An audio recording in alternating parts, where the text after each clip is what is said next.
What a Friday morning. I don't know, you can only see me on your screens, but when we open wide the camera, you'll be shocked, amazed, and surprised at what you see. There's one thing I'm going to ask you to do. You got to take a last look at a commoner. In just some few days, one of them gets to become a queen. This is NewDay, and see who are here. Good morning, ladies. Good morning. Today, Bright is super excited because he has more than 2 ladies on his set. So today, please excuse him for whatever mishappenings you will see on your camera. You feel the excitement in this. Yes. Today, you will see a commoner. Yeah. You shall know. I don't know pick on me, but I'm okay. I want to pick on me. He's extra happy. Okay. Ladies, how are you doing this morning? We're doing good. How is the experience like? I mean, waking up 4 a.m., waking up. Getting all ready. Nana, how is it for you? It's new. It's NewDay. It's NewDay. How was it? Interesting. I slept quite late. I remember 4 o'clock. Bunny had to come and say, "You girls get up." I mean, I'm already up. Bunny should have gone to the military. She's Yeah, she just needs to keep it proper. She's a chaperone. Yeah. And for you? To me, it's something that I think we are going to have fun. So before sleeping, I was like, What is this? what is going to happen? But all the same, we'll still nail it. I'm sure we'll have a fire dance. Baba, how about you? It's not too new to me because I mostly wake up around that time to journey to work. Just that for about 3 months I haven't done that, so it was a bit uncomfortable. Also, you keep fit to work. That's what you She do. has to wake up. I have to wake up early because I live far. Yes. Okay. So But still keep fit to walk. All right, so Anyways. the ladies are taking over the show this morning, and we'll be here. We'll do what we call side by side. We'll be here with them throughout the day, and they are promising great time this morning from now till 9 a.m. Solis is on my right, and she'll be doing the news with Yes, Nana. I have a news anchor. Baba will be doing the messages and the portals on the screen. Yeah. And then we'll Zainab have is Zainab. the Zainab one went out yesterday to do Daily George rounds. Queen's job. So, See how she managed the crowd out there. And then Sewa and Baba will be running the news review news segment. review. So Bright and I can take it.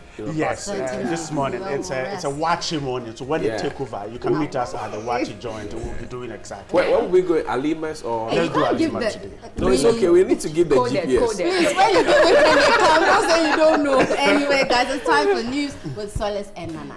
All right, so as Amma said, it is time for news. So we'll be looking at issues from the world of politics, business, and of course, some weather updates as well.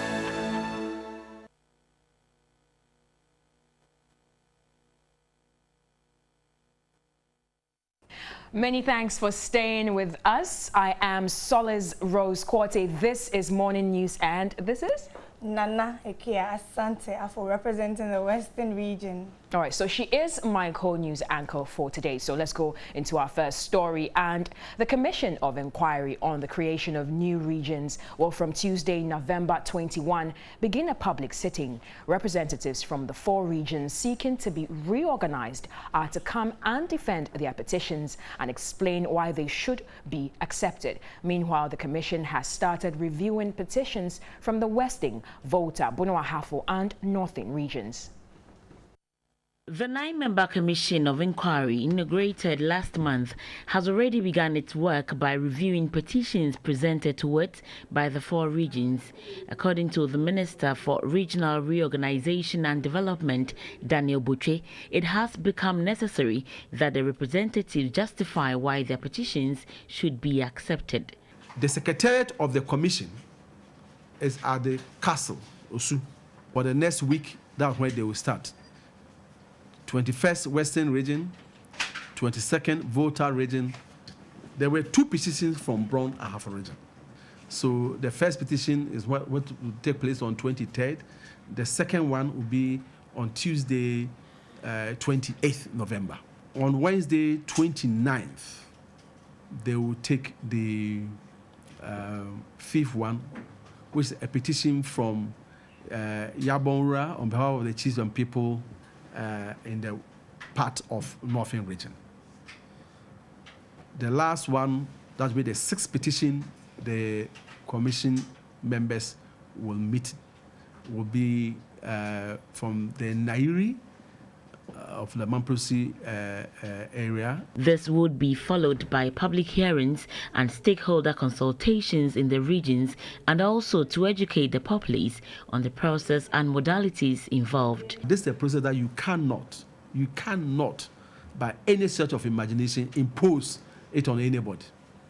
And even if a leadership of a people asks for this request, it will be validated by the people themselves. So if you don't get 50% of your people to come out to vote, and if the 50% also do come out, if you don't get 80% to say yes, even though you have sent the petition, you won't get it. The commission is expected to present their report to the president in 6 months, after which a referendum will be held in accordance with Article 5(4) of the Constitution. What remains unclear is how much the state will be spending on this exercise. Because it is being done by various state institutions, they submit their budget as and when they are assigned a responsibility to do. The attempts to create new regions are in fulfillment of the New Patriotic Party's campaign promise to carve new regions out of the Bunahafo, Western, Northern and Volta regions. Well, away from that, government has begun the process for the creation of 38 new districts and municipalities. The Minister for Local Governance and Rural Development, Hajia Alima Mahama, says the creation of these districts will not necessitate the creation of constituencies. In February 2008, more districts were created and some were upgraded to municipal status. This brought the number to 170 districts. Further 46 districts were added on June 28, 2012, bringing the total to 216 districts. Many have criticized the decision for the creation of more districts, stating it will only burden government's wage bill. The Accra Metropolitan Assembly, for instance, is expected to see the elevation of 3 of its sub-metros, namely Ablekuma, Ayawaso and Okaikoi, to the status of full assemblies. The Kumasi Metropolitan Assembly will also have its sub-metros like Oforikrom and Ishaiso given full assembly status. Minister for Local Governance and Rural Development, Hajia Alima Mahama, says this is to deepen the democratic process and further decentralize the system. The municipal assemblies municipals have certain population categories, and in our development process we would tend to have secondary cities and have different sort of resources to help them support their development in the secondary systems. So if you have municipal status, it enables you access certain resources. She indicated no new capital will be created. We are not creating new assemblies, it's just elevating their status to municipal. So that category is there. And within the metropolitan assemblies, some have grown big, and the president thought that, look, let's also carve some out and make them their own municipal. According to her, provision has been made for these 38 districts in the 2018 budget when it comes to policies such as one district, one factory. Of course, when the 38 district established, they've been part of the process before. It's not as if they were not within the process. If they have already developed some programs or some industries in that fact, they'll just fall within. If they haven't, then it's time for them to put their act together and start thinking of developing their product for an enterprise or for an industry. Now, in other stories, the Dean of Local Government Institute, Dr. Eric Odrosai, is questioning the inability of the Ministry of Regional Reorganization and Development to state clearly how much the creation of new regions will cost the taxpayer. He says the government must state in clear terms the cost of the creation and establishment of the new regions. Shouldn't that be worrying to the Ghanaian? I think that should be worrying. I mean, we should be worried about that. And I think government on its own should just be up and doing. Government should step up its effort at ensuring that they do full disclosure on the total cost. How much is it going to cost us as a nation to create new regions?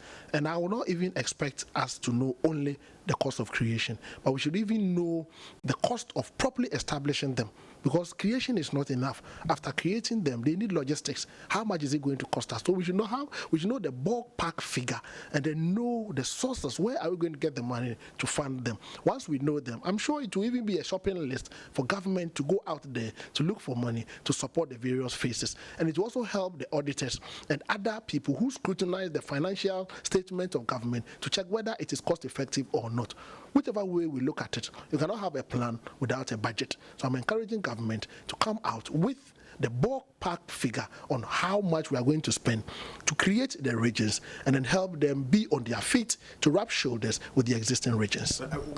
They have also not told us the source of the funding, like you've said, but largely they're going to be dependent on the office of the president, where they are drawing their money from and all that. Some 350 made for the staff of the ministry, but beyond that, the budget did not state it. For instance, if government decides to go to donors to get money for the creation of the regions, what does it tell about us? Now, if government goes to donors to support the creation of regions, my understanding is that it's a way of the development partners supporting good governance. But you look at it, look at the other side of it, is that it will also tell you that you are a country that is not able to meet its own needs. Because Kwame Nkrumah told us that we should take charge of our own destiny, and the African is able to manage his own affairs. So if we are to go by that, then we should try as much as possible to raise the money from within. That's the more reason why we need a budget now, so we'll be able to plan well and then mobilize it. And let me also say that the development partners can disappoint. If we rely so much on the development partners to finance even the creation or resourcing the newly created district, and they end up not bringing the resources, at the end of the day, we end up not achieving our national objective. So I would advocate for the need for a total comprehensive budget, but also indicate the sources, and I would expect majority of the sources should come from within. Go.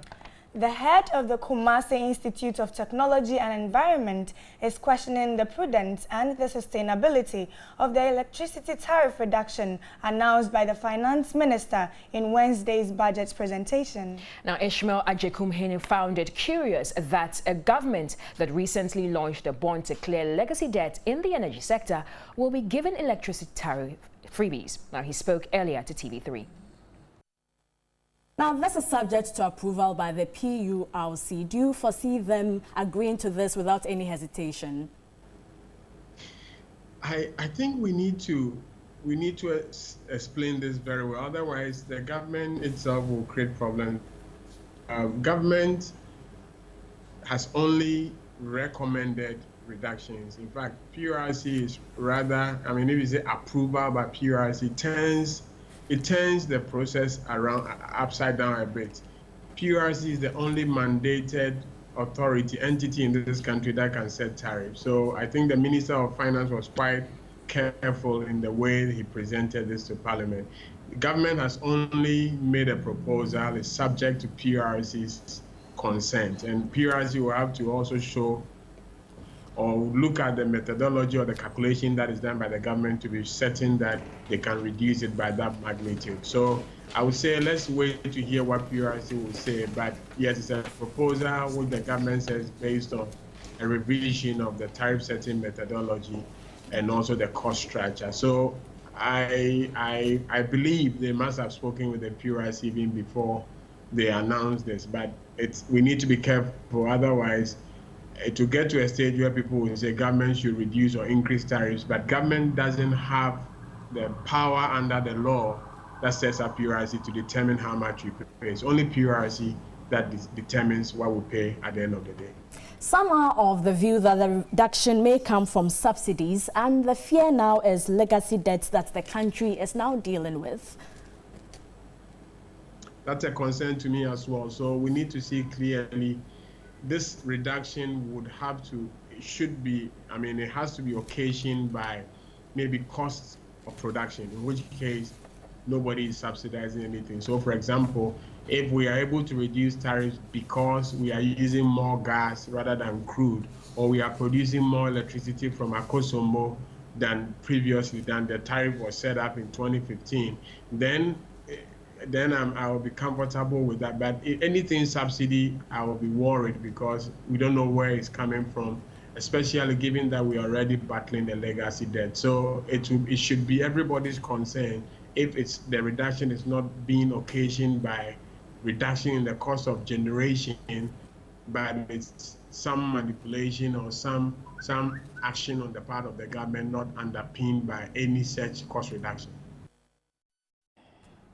Right, let's do some other stories. And the Wa Airport is expected to commence operations by the end of February 2018. Deputy Minister of Aviation Kwabena Otreda-Komensa disclosed this when he appeared before Parliament on Thursday. In 1958, Osajifo Dr. Kwame Nkrumah acquired a 370-acre land for the construction of an airport in Wa. The Wa Airport, which was initially developed as a landing strip, now has a long runway measuring 2,000 meters and 96 feet wide. The airport was renovated in 1995 and equipped with modern facilities. Regrettably, ever since its establishment, it has seen very little traffic, except for the occasional use of the facility by the Ghana Air Force in medical emergencies and also during political seasons when politicians fly in and out for political campaigns. Deputy Minister for Aviation says the necessary facilities at the airport are ready for commercial airline operations for daytime only. The Ghana Civil Aviation Authority, GCAA, is taking steps to install a navigational aid, NDB, non-directional beacon, and a containerized control tower in February 2018.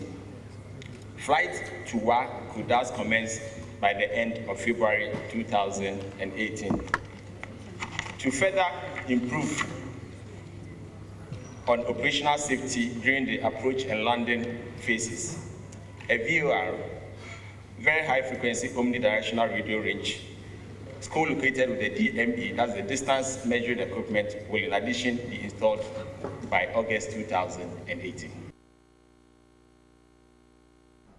All right, so that's how we wrap up morning news here on TV3. I am Solace Rose Korte, and I've been with Nana Ikuya Asante Afo. Nana, you're laughing. How was that for you? Oh my God, I had goosebumps. Oh, really? Yes. Okay. Do you see yourself doing this maybe professionally anytime soon? No, because of my voice. I have a husky voice by nature. Oh so no, but you can always train. There are people who are in schools that can train. We'll you see, for but I totally respect you guys. Really. Okay. They try. Well, as you heard from her, well, she respects us, and hopefully we wish her the best on Sunday as well. But the show has not ended. New Day continues after this. Don't go away. Good morning.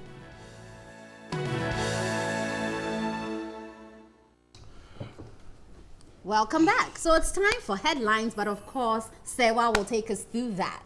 So we'll start off with Daily Statesman. Sewa, let's go. So from the Daily Statesman, Volta Regional MPP communicators declare strike over neglect. Tax holidays for young entrepreneurs. Education key to human development, and that's from President Nana Addo Dankwa Akufo-Addo.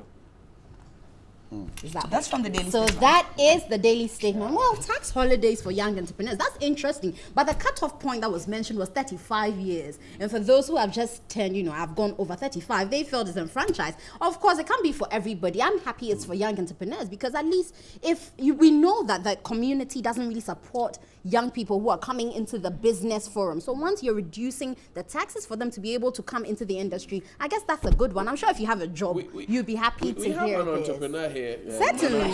She always has told us that she's an entrepreneur. So how does this feel to you? Tax holidays for young people like yourself. Taxes for some time. Yeah, I think it's a good thing. It would encourage the youth to involve themselves more in entrepreneurship. But if you have more than 35, you lose guard. But if you are more than 35, you are Yes. no longer youth. You qualify. You won't qualify for the I'm holiday. not more than 35. So you are covered. I But of qualify, course, yes. If I mean, it will also help other people who are not even entrepreneurs to actually venture into this, knowing that now the cost of, let's say, producing whatever your goods are will be reduced. Certainly, you'll be happy to know this. So it's a good initiative. We laud it. But certainly, I don't know. education is key to human development. Yeah, That's a big one Zainab, too. you have a view on the education being key to human development? I think it's okay. People are going to, what's the name? They are going to.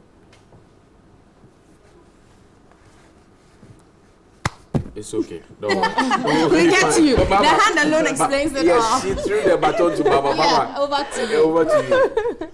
Okay, education is key to human development. I think, yes, that's very true. Because if not because of education, we wouldn't be seated here. Exactly. Right from when we were born, we were sent to school. We had some education from home, from our teachers and all. And it has actually made us who we are today. So, yes, education is key to Do you human think that development. the government pays lip service to education, given the fact that you still have schools under trees and all of that?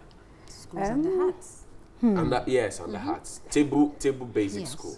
In Accra. Do we still have schools and the trees? Oh, in Accra, do. yes. In Under Accra, hats, under yeah. hats, under Hats, trees. I under- mean, they're modernized, not maybe under classical trees, but if it's Yeah. under a hat, it's still a tree It's now. a tree, yeah. The shrubs came from the tree. I actually thought it would be in some remote areas. No, it's or- in Accra. We showed one table. It's right here in Accra. You'd be surprised. And the children, even in some rooms, they lie down, prostrate. They don't have chairs. They don't have equipment. They to become stand. Yoruba all of a sudden. Yes, they are lying down to greet, as if, and it's very appalling. So we're calling on government to make sure they solve these issues, because I don't think you have been happy or you even be here if you had to go through that kind of training. Really surprised. Yeah. You are. Yeah. So you come from the Eastern region.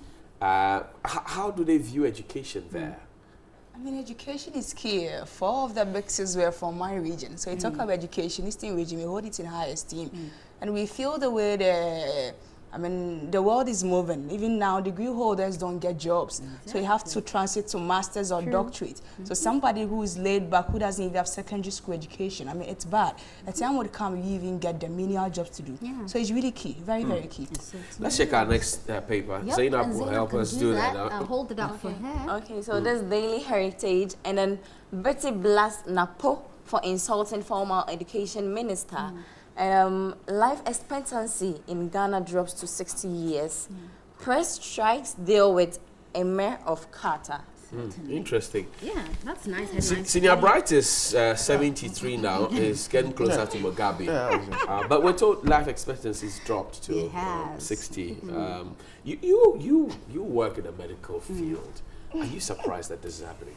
I'm actually not too surprised, because I've realized that it's more like a Ghanaian attitude. We would wait till we start having signs and symptoms of some conditions before we go to the hospital.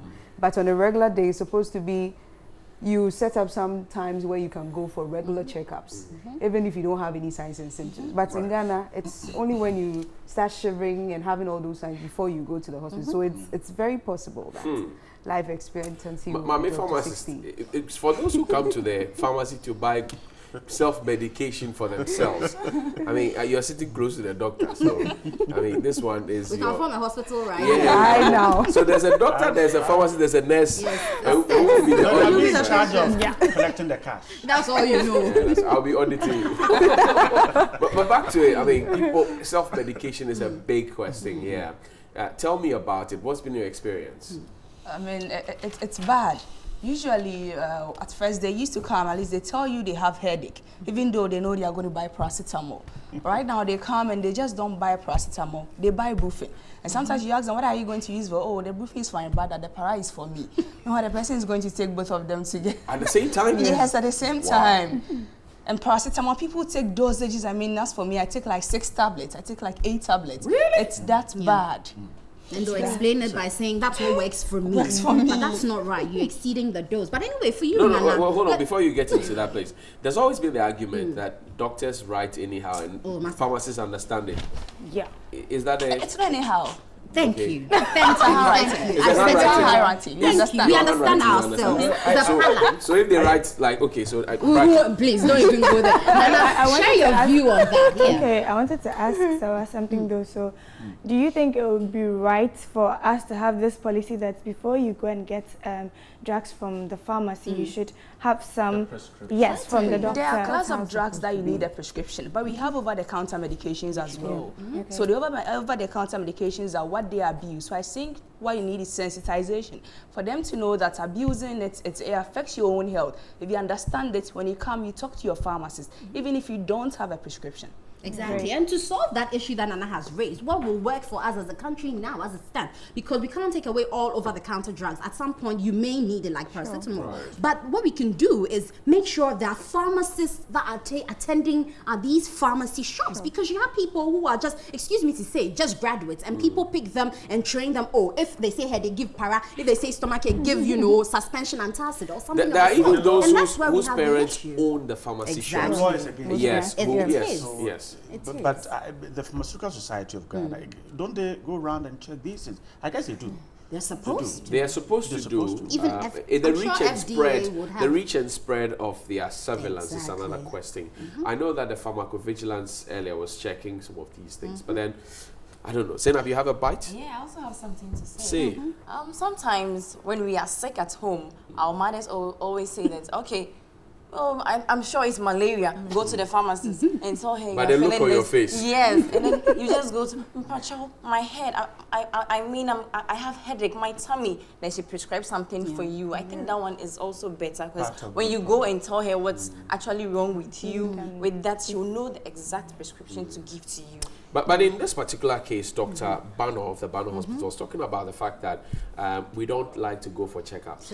And they were comparing that situation with that of China and saying that, you know, and in America and China, that the ailments are detected very early. Yeah. And so we encourage everyone out there, go for medical checkup. I mean, don't think about the money. Sometimes you may just die Johnny, before your funeral. Even before the encouragement, Baba raised an issue, and that's what Dr. Bano is talking about. No, look. You need to go for a checkup, Kolibu, or any other facility. The time you spend in seeing a medical officer alone is a put-off. I agree. Okay. So I have to go to work at 8 o'clock. If I know I can go to a facility at 8 and get out by 8:25, I'll go. But you go at 8 o'clock. The best time you get to see an officer is about midday or 12:55. No, I beg to differ on the timing. It depends on the facility. I'm not saying the officers deliberately won't come. But I can tell you that in our rural communities, sometimes you have to travel 5 hours to see a medical officer. And even when you've gotten there, you need to wait for that officer because that officer himself or herself is looking for transport to get to the facility. Right. So that's how difficult the situation is. So we might not be so keen on checking our health, but I think that the system itself But right, I thought that with the advent of the NHIS, you know, because most people had the challenge of paying for their medical bills, so the NHIS was to bring relief and respite in that direction. What has changed since the beginning of the NHIS? Because now people are they do have their cards, but they're reluctant to even go to the hospital. Exactly, because Johnny, they are not paying the hospitals, the NHIS, I mean, supposed to, the claims. We're not getting the money. But I want to address, no, it's not about getting it. I didn't hear that one, don't mind you. Anyway, to Bright's point, what I certainly agree that it's a put-off. The system doesn't support it. But again, it comes to education. We as a nation don't even embrace the health attitudes right from the get-go. So it's when you're an adult that you feel, okay, now I'm 45, I've never checked my BP, let me just walk to the hospital and see. And that's where you feel, okay, so immediately I get to the hospital, they should check and get this and that done. But there are processes. Yes, I understand some of the processes forestall, like having your vitals checked before you actually go through the process and see a doctor. But what I want to encourage us to do is, if you feel it's a need, then you will go through the process, whatever the time is. I mean, passport office, when we needed our passports and we had to stay days until we got them, we still went through it. So we're hoping we transform the health system where we keep pushing. If every day you were to go there and you see these issues and you bring it to the fore,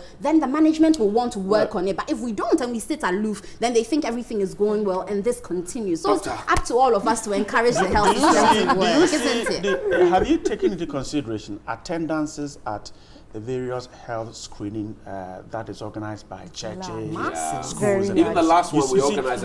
Which facility at one morning can see that number of people go there? Yeah. You tell me, which health facility? All the health facilities. Look, you're right. Okay. The last health free health screening we held at Osu TV3 at 20 saw well over 1,000 people in about 8 hours. You can never get 1,000 people. It's never possible in the regular hospital. I mean, and sometimes the lax attitude that you have our health professionals exhibit, the nurses, sometimes you go there chatting on their phones, they're either Snapchatting. You people do it all the time. And sometimes when you complain, they tell you, Masa, anyway, so the ladies are here with us. Our GMB 2017 finalists, Baba from the Central Region, Zainab, the Pride of the Northern Region, Sewa Kwewu from the Eastern Region, and Nana from the Western Region. Sunday is the big day. We trust you're voting for them. 1413 is the short code. Make sure you're texting for them. And they are hosts. They are hosts for today. We are just doing Kwancha Brother. Okay, so we're ranting, right? We're doing daily rant. Yeah, but before we rant, could we just do one last one on the headlines? Independent is talking about the special prosecutor. I'm sure, ladies, you've heard about this. Before you entered the house, you knew there was some bill that was to be passed, and it has been passed. But what's your view on it? What do you think the special prosecutor should do for Ghana to benefit as a whole? The surprise on the face of Sarah. Yeah. That has been passed. Are you surprised that it's been passed, or you're surprised that we're going to have it? We have no access to media, so I didn't know it's been passed. Exactly. I know. Not even informed. But are you happy about it then? Yes, I am, especially Nana Akufo-Addo saying he's independent. Because usually when these groups are set up, they work in affiliation with governments, and over 1,000 years the case becomes bogus. So if it's independent and they're going to bring out nothing but the truth, it's going to help. Certainly. Zainab, what's that for you? I think whatever they bring up, they should just work with it. Yeah, they shouldn't just come and tell us things and then later they don't do it. So, but if at the end the special prosecutor is set up, but he's not able to do his mandate because, like Sewa said, they have political affiliations, will that benefit us as Ghanaians? Because is that what we're looking for? I think it won't, but since he's saying it's going to be a very independent one, let's just trust his words and see how far it would go. The way you have do your face here. Let's trust and see how well. Exactly. I'll just side with Baba and Sewa on this. That's since the president is saying it. Yes. You are just hoping is indeed. It's done. We have nothing else to do. No, but he wants to hear your view, because if you don't say anything, then you're being a spectator, not a citizen. That's what your president says to you. At this very moment. You want to be a spectator. The special prosecutor though was passed before the budget was ready. In the budget we had GDP. We chose GDP in peace with GDP. Let's run, right? And just to remind you that we'll have DJs in the house as well. The 3FM Jamming 10 DJ competition. They're here with us. So the ladies will be showing you some scratch skills, some dance skills. Stay with us here. But we're ranting. Yesterday you went out to rant. Yeah. Okay. How was it for you? It was fun and quite interesting because I went out there and then people were just, oh my God. And I'm sure they saw a celebrity. I know you. And it was at Nima, and it was based on the budget the government presented and also some of the economic policy to Parliament. So I asked the youth what they think about it. Certainly. Let's take a look at Zainab and the rest of the folks out there on the street as they rant.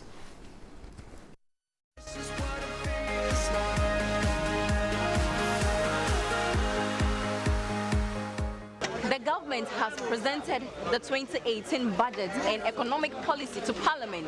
Does it bring hope? Does it bring life? Or is the other way around? Let us see what the youth have to say about this. Welcome to Daily Rounds. I saw it to be bittersweet in the sense that there were aspects where I found it to be realistic, where I found it to be something that will benefit the youth. And then there were aspects also I found it not to be too real. I found it just to be a political game, something just to gain recognition. But why that thought? Why that thought? Why do you think it's not going to be real? And if the government says it, then that means he's going to work with that. So why? Like I just want to get. Well, you are not a stranger in this country. You run in this country. They keep giving budgets, keep promising. We don't see it.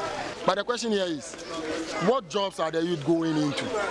Okay. Yes, the country is there. We know there are no jobs. Even if there is job, they have foot soldiers, they have party faithfuls, they will look out to first before maybe it gets down to some of us who are liberal, who are not political. So what assurance do we have that that thing they are saying is real? There are mixed reactions anytime the budget is read. You know, there are prospects in it for the youth, no doubt. Yeah.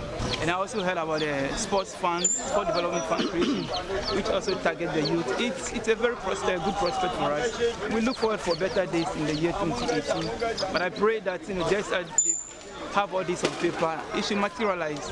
Most of you will hear some of this, but we can't actually feel it. Okay. We don't. They are only on paper, but in reality, we don't experience them at all. Every successive government always promise these things. For me personally, I see nothing in it for the youth. No, these jobs are they are not sustainable jobs. They are jobs that I would say that probably these jobs are not sustainable jobs. They are something to keep body and soul together. So personally, I think there's nothing new. It's nothing new.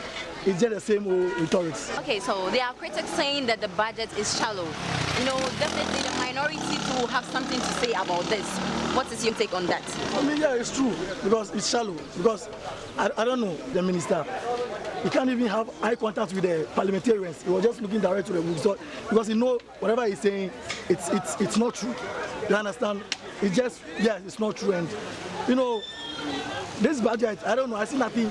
I see that, like for instance, he said the electricity will come down without even talking to the PRC. You know, this is the body that will take government. I'm guessing what you're trying to say is any government at all that comes in, the person just creates and then try to implement and say and give budgets. You know, the truth of the matter is, I don't see the budget to be shallow. Why am I saying this? This government, if I should put it, before they came to power, they promised to, you know, put some things in place, and we are seeing it happen. The free education, you know, paperless at the ports, digitalizing the driving licenses, and then, you know, the digital addresses. These are promises the people came up with that they will deliver, and they are doing it. Listen, no. It is shallow. The free education. Okay. The free education. Now we are doing what Pentinamento. We are creating a fund for people. What is the Pentinamento? We are creating a fund for people to contribute. If the government is serious about this thing, it should create a fund or a sustainable fund for it. But today we are asking Ghanaians to what? Contribute to the listing. Electricity. They can't. Apostle can. The first one was Asempa, and they were jubilating. Are you actually saying that the government is not going to accomplish his mission on this? The government. They've not even reached their revenue target this year. So the government, everything they are saying. I don't agree. I also don't say it. Yes. It's not a shallow budget. Sure. You know, yes, others are going to benefit, others may not. It is always, you know, so in every nation. We should just be hopeful as a people. We are all into this together. We shouldn't be spectators. All of us should be citizens. Let's rally behind it. Yes, because I'm citizen. That's why I'm putting a microscopic eye on this. I don't see the budget to be shallow. This budget is never shallow. Why am I saying this? There are good news in this budget. I'm a businessman. It's a good news to me because this is something that will help me in the future. Because as a businessman, the PRC is a body that the government have no control over. So if you want to do anything about the electricity tariff, you have to come to them, talk to them. It's like tossing an empty milk can. Nothing. I mean, if you want to reduce the electricity tariff, you know, you have to go and sit with the PRC. I can see how much concern about the electricity. Yes, because the point is that if you don't sit with those people and tell them that. No, are you? No, yes. Yeah, you know, maybe they didn't see. No, because listen to because what? The finance minister said we are now going to sit with them. You didn't hear the budget. I was listening to it. I was even watching it. So there's nothing that the minister said that I don't know. My brother, you see, let's not be political with this. What is political about this? If there's something that's not good, it's not good. There's nothing in it. Yeah, it may not be good for everybody, you know. So why would I be in a country that a budget will not be good for me? It should be good for everybody. How am I sure? How are we sure that those jobs will not go to the full soldiers of the MPP or the ruling government? So I didn't know Ghanaians. I'm a foreigner. I'm a Zimbabwean. you just so you are saying it's not a reality. Oh, it's like the budget, the budget. Truth be spoken, like truth be spoken, the budget is a very good one, and I see a great future in this budget. For the first time, I'm hearing anything of 100 million being allocated to the Zongo community. That's the Zongo Development Fund. I've never heard that anywhere. It is thanks to this government, free education came into the system. If this government didn't come, how would free education come? I'm a youth coming up. If I give birth, I know the secondary level, I wouldn't pay school fees. I will be saving for the tertiary education aspect. The free education is just for first year? No. Yes, it started from first year with these people, but it is throughout. It is going to the third year. I'm telling you that the thing is not sustainable. Why are you still stressing on it? Right, so as youth of Ghana, we are poised and determined to rally behind our leaders, whether it is a good or bad budget. We still need to be hopeful. No. For that one, it's impossible. We can't rally. What? That is not good. We should rally. We need to rally about what? It reminds me of a story in the Bible, in the book of 2 Kings chapter 7, about the lepers. The things that are said in the Bible was said for you. Why sit we here till we die? Once we move forward, we will die. Once we stay here, we will die. So why don't we go forward? Yeah, all right. Now, right now, I know we are in Nima. Sure. So is there going to be a time that the government will read his budget? Shame because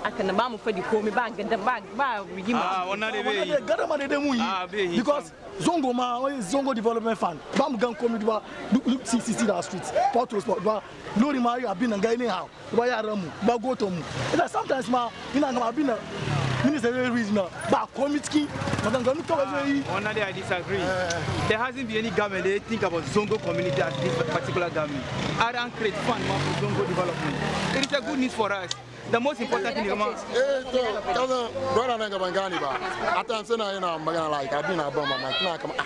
like, from what point is he talking from? This government has created a Zongo ministry. Yeah.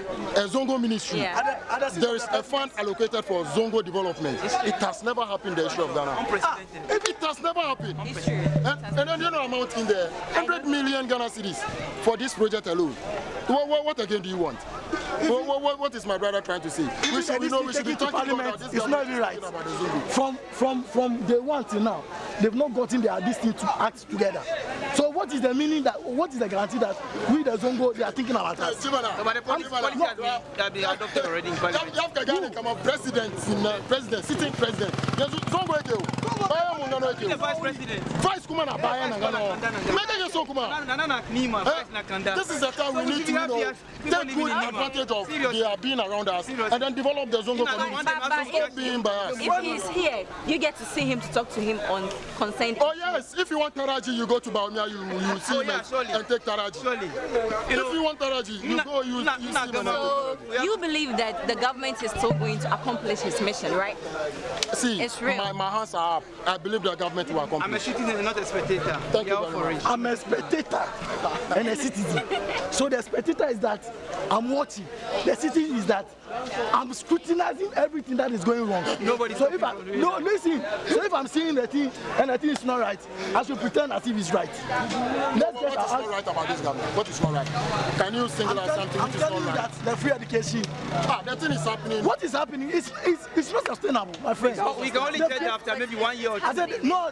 Yes, the thing is happening. The fact that something is happening doesn't mean that the thing is happening. The free education thing is happening. The fact that something is happening doesn't make it. Why are you the one financing it? I'm telling you that. Mauli, has been created. Are you the one financing the free education? That you say it is not sustainable. Are you the one financing it? I'm telling you that a fund has been created. No, are you the one financing it?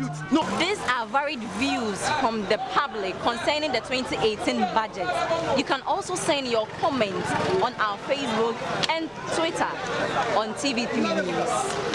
Please keep texting Zainab to the short code 1413 to all networks. Manina the Baba Nina, Kuyon Kuri, Kutai Makini, Eso Dadin Kai is a Manamu. Now go there. This is what it feels like.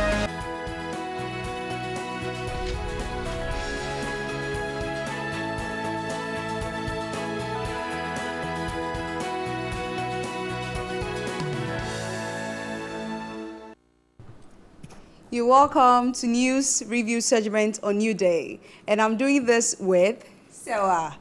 Today, our guest on the floor, Mr. Vicenteko Asafua, former NASFA president and acting deputy communicating director of the NPP, and Mr. Gideon Tete, a law student at GEMPA. Okay, so our topic for discussion today is going to be the budget and then the youth, since we all fall under that category of a youth. So, Mr. Asafua, what do you think of the budget? Do you think it's youth-friendly? Okay, a very good morning to you and your cherished viewers. Let me first and foremost commend Ghana's Most Beautiful and the platform that TV3 has given to you guys. I think that you guys are contributing to knowledge by far. And for some of us who did not have the opportunity to live in our villages, it's a way to learn our culture and our tradition. And I think that you guys are doing a human job. Let me commend you people. And I wish all of you the very best on Sunday's finals. In the build-up to the 2016 elections, the campaign promises made by the NPP was basically about unemployment and corruption. We did a lot of needs assessment, and we realized the pains and sacrifices made by the ordinary Ghanaian. The young man who had to be laid off because of Dumso, who used to work with Coca-Cola, or probably the mining sector, because of unstable electricity that we had in this country. We remember from 2013 to 2015, electricity tariffs had to even increase from about, about 58%. And I remember to 2015, somewhere in December, Christmas time, where they were having our utility seasons, the NDC had to slap the people of Ghana with about 56% increment in electricity tariffs. It tells you how our industry was not really working. And let me put it on record that at the time that we took the reins of government, industry was hovering around a -%. Today, I can beat my chest and tell the people of Ghana, the promise that we made to the people of Ghana, that industry is now at about 17.7%. It tells you that within about 7 months that we took the reins of government, we have been able to make sure that industry actually propels. When you look into the budget, one thing that the finance minister talked about was the fact that there's going to be a nation builders call, whereby we are going to tackle unemployment from the graduate sector. You know, the YEA is actually dealing with people who are not necessarily graduates. So the Nation Builders Corps also come to play to come and deal with graduates who are unemployed. What they seek to do is that, number one, there's going to be a model like Teach Ghana. Teach Ghana is going to make sure that the deficit that we find in the educational sector, whereby the teacher-student ratio is not something to write home about. The Teach Ghana is going to make sure that it employs some of our youth in the sector to, as it were, make up to the deficit that we find in the education sector, which is also going to employ the youth in Ghana. We also talk about Heal Ghana, whereby nurses, that is professional trainees, are going to be employed in the health sector to also make sure that the deficit that comes with the nurse patient ratio is also dealt with. It's also going to create employment in the health sector. We also talk about the sanitation area, whereby we feel that we need to deal with the sanitation problems or challenges that we face as a people. So if you're able to employ graduates, you are going to ensure that laws are being enforced in the country. It's also going to create some sort of respite for the unemployment situations that we find in this country. So I think that the government have been able to make sure that going forward, for 7 months that we have been able to take the reins of power, we've done so much that I think that if we are voting today, the people of Ghana is going to give the mandate back to the NPP. Okay, when you talk about agriculture, in the planting for food and jobs. Okay, so in effect, what are you saying? Is it friendly to the youth? Absolutely, very, very friendly. Okay. It's something that, personally, as I sit here, I know a lot of people who have been employed under the YEA. What about you? Do you also think the budget is very youth-friendly? Well, thank you very much. Let me say good morning to viewers. I'm glad to be here. Clearly, this budget could be seen as a fraudulent budget, more or less like a concert party budget. Why am I saying so? If in 2017, you have created close to 15,000 job losses, and mostly about the youth, and I'll give you the breakdown. We have 205 national service staff sacked, 110 cocoa board staff sacked.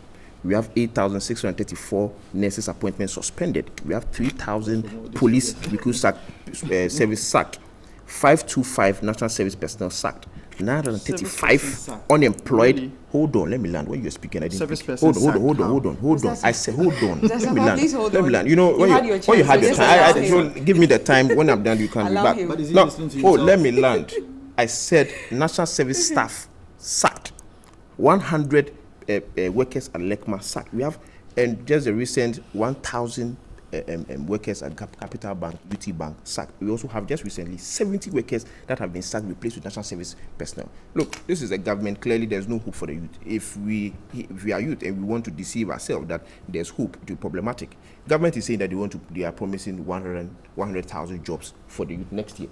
But if you have sacked close to 15,000 people have lost their job this year, and you are even saying you are spending close to 3 billion Ghana cedi or so for allowances or salaries. If you divide it to the 100,000 jobs, each person will get 250 Ghana cedi. 250 Ghana cedi. National service personnel themselves are even getting 500 Ghana cedi. And you are giving the youth 250 Ghana cedi. You and I know in this economy that is very, very difficult to survive, where things are not going on well. How are you going to spend 250 Ghana cedi? But this is the government that has said that they are going to provide us jobs. You are providing us jobs and you are giving us 250 Ghana cedi, and national service personnel are getting 500 Ghana cedi. What do you mean by that? So clearly, this government has not been fair to the youth at all. And honestly, when you cannot deceive Ghanaians, or you cannot defend governments here, those who feel the pinch when it comes to suffering are those who go and buy fuel at the fuel pump when you know there's more than 20 Ghana cedi. I'm sure my brother here, but for how much did he buy fuel this time? Over 20 Ghana cedi. Last year, how much was he buying? Less than 20 Ghana cedi. Only in this government. Only in this substandard government. We are talking about the fact that even the youth, you will feel the pinch when you're going to buy, when you're going to, I'm sure you went to the market during your show. How much was it compared to this year's price of goods and services as compared to last year? Let us be very honest to ourselves. There's no hope for the youth. And you see, if in just your less than 1 year, the job creation that you promised, which was a pivotal campaign promise for you, and it has become job cuts, where less than 1 year, 15,000 jobs have been lost. Do you think as a youth, I will be very optimistic that you create 100,000 jobs? No, I will never be optimistic about it, because clearly you have not even, and it is said that when the play will be very interesting, you see it in the morning. If in the morning you don't see anything, and just in your less than 1 year, 15,000 jobs have been lost, you are only trying to be fraudulent to me by telling me or enticing me or engaging in slogans that indeed you would create 100,000 jobs. I'm sorry, and I beg to differ. I expect my brother to do better. He himself knows. You were a former NASPA president. When we increased 500 national service allowance to 500 Ghana cedi, you were telling us that you were reducing or you were taking unnecessary and unwarranted subtractions. National service, your insurance, money for funerals, money for MTN credit. Even in that, with that meager amount, you still want to subtract, unnecessary fees from the 500 Ghana cedi. And you are telling us that there's hope for the youth. If indeed you had hope for the youth, that 500 Ghana cedi that you are giving to national service personnel, you would not even take an inch. You would not even take 1 cedi from it. But you are taking it and defending it and making it look like indeed it was just a sector or one political party who were the ones worried about it. No! When you are working and price of goods and services are increasing, and your salary is not increasing, and you are supposed to spend that same amount, and government is telling you that same amount, they are still going to take some. That money is not your salary. It's just an allowance, just to keep you going. And definitely, I know you hold down your national service. How much were you earning? And can you imagine that if you yourself, you were doing your national service, and you wake up one morning, they say government is taking insurance, funeral, credit, and some unnecessary subtractions? How would you feel when you can be posted anywhere apart from Accra? So clearly, for this, I mean, honestly, when I was listening to the finance minister, it was just as if, he was singing a lullaby. He has nothing to offer apart from just sleeping. Okay. And I honestly, I think that we don't have any hope. And I'm telling you, it will just be more or less like going back to 1983 and Hotel Budget. Trust me, we are going to suffer if care is not taken. So and you and I might not be here, probably will be suffering more, because whatever they are doing, they are politicians, we are the youth, we would feel the pinch. And I will say, let us not think that you defending defending government on TV would mean that indeed that's the true state on the ground. When you go and buy things, you feel the pinch. Those who go and buy fuel feel the pinch. Those who buy everything feel the pinch. And that is why I think that the figures you were given were related to institutions and how they are handling their matters. Yes. Do you think it's fair to tag the government along and make its policy seem far from reality?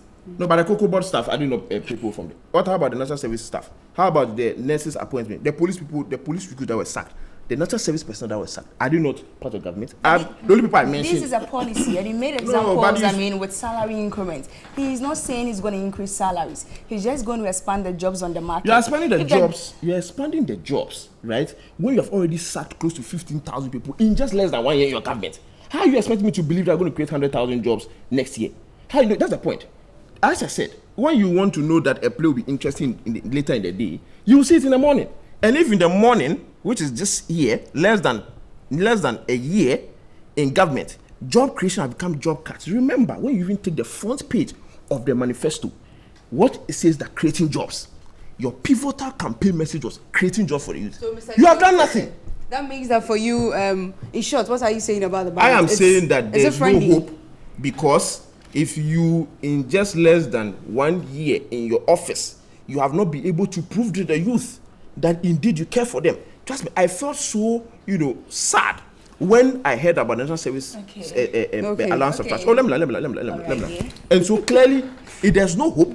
And if we are going to be, pretentious about the fact that there's hope, well, the two of we are the youth. We will feel the pinch, and let us not deceive ourselves. You must say the truth. When you are buying fuel, it's more than 20 Ghana cedi. When your transportation is high, drivers are complaining, right? Okay. And the fact that when you are going to buy things and you know that your salaries are not increasing, your allowance are not increasing, and things are increasing, and you have to meet up to it.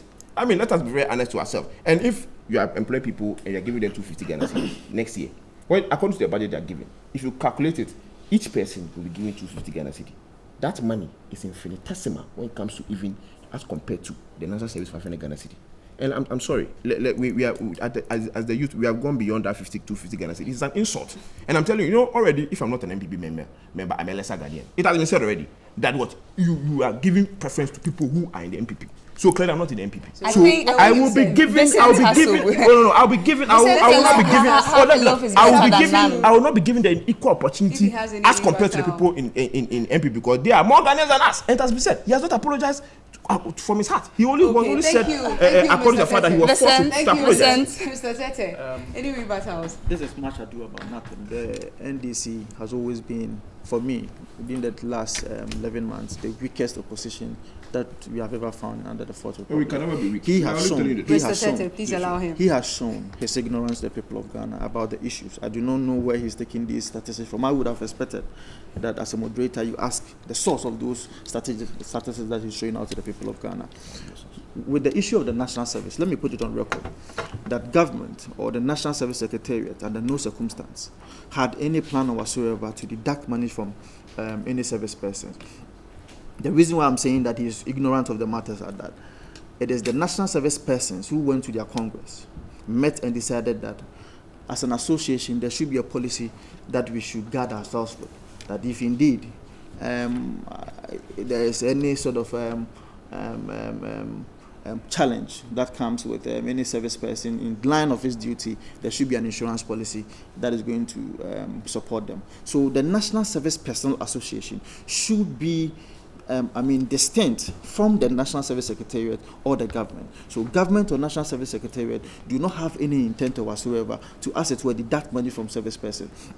When you mentioned that there is a number of NSS staff that have been sacked or whatsoever, you remember, you don't make appointment 1 month or 3 weeks that you are about leaving office.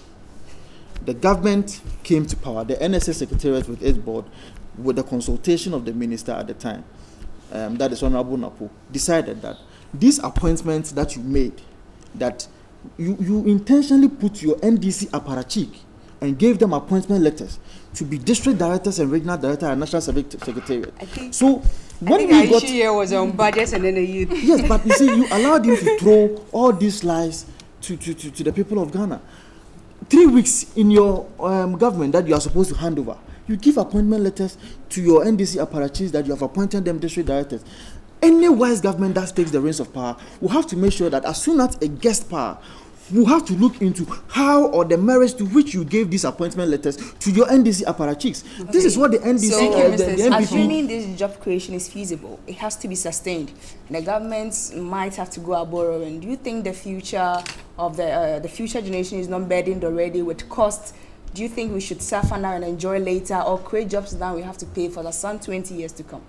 My sister, one thing that I think that we should look at, let's concentrate on the facts. What is the agric sector? What is this performance as we speak now?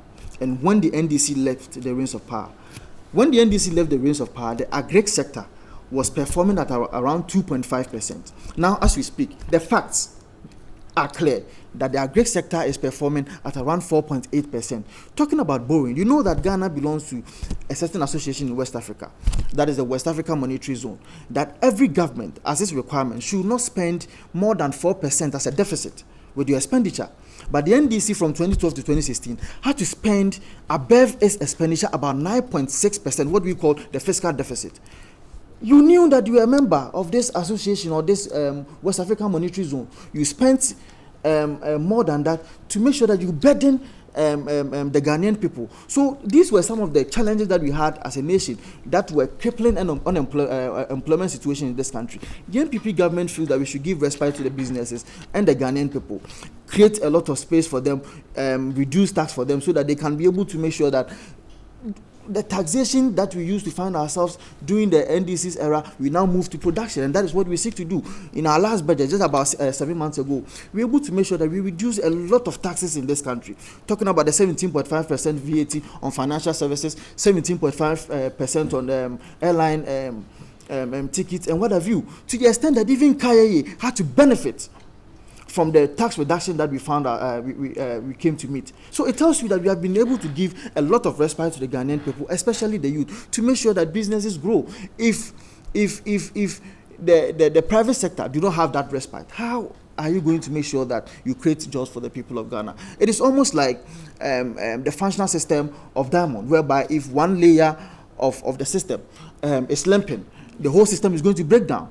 And as a government, holistically, we realize that it is very much important to make sure that you deal with the economic fundamentals. Today, if I'm a patient and I go to the hospital and I have a heart attack, God forbid though, and I also have an injury at my thigh, as a good medical practitioner, you have to make sure that you stabilize the person before you deal with any particular issue that comes with the injury. So what the MPP sought to do was that we have to stabilize the economy, make sure that our indicators, our economic indicators, are really much on point, being it interest rate. Today, interest rate is hovering around 11.2%.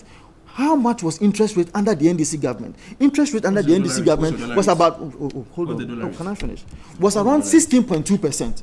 As a businessman or as a businesswoman, if you go to the bank to go and borrow, and you are borrowing at a rate of about 16%, and today I go to the same bank and borrow at 11%, are you telling me that the government is not doing better in this regime that we find ourselves than what we used to find ourselves in the NDC government? The look on Gideon's face is total disagreement. No, but you see, the point is that the facts are clear. The facts are clear. That interest rates are doing better now. Today, inflation. Today, inflation at the time that we left, inflation was about 50%. Today, inflation is about 11%. Have you asked yourself how much the same fuel that you talked about? Have you asked yourself how much you going to buy fuel? So if inflation was about 11%. You have borrowed to pay salaries. You are talking about you borrowed to pay salaries of civil servants. Look, it is poverty of ideas and a low level of depth and gravitas of the issues. When you say that national service personnel, Congress decided, if Congress decided, they will not have your deputy executive director or so saying that it is a certain gamut of people who are actually pioneering the fact that they don't like the fact that there should be subtractions of the hold on. I am saying that hold on. No national service personnel. No. I watch your station every day. I saw the interview. No national service personnel will agree that meager amount, they would allow for unnecessary subtraction to be made. It is more or less like stealing. It is a disguised theft. Oh, let me land. It's a disguised theft. Let me it's a disguised theft. It is poverty of ideas to say that. Don't even go there. Don't go there. You are terminating jobs for because the people are lesser Ghanaians, and are giving to people who are more Ghanaians, and that is why. And all this thing clearly shows that. Look, when you said that, you are giving people to more Ghanaians, and that's a fact. Look, you are saying agri sector.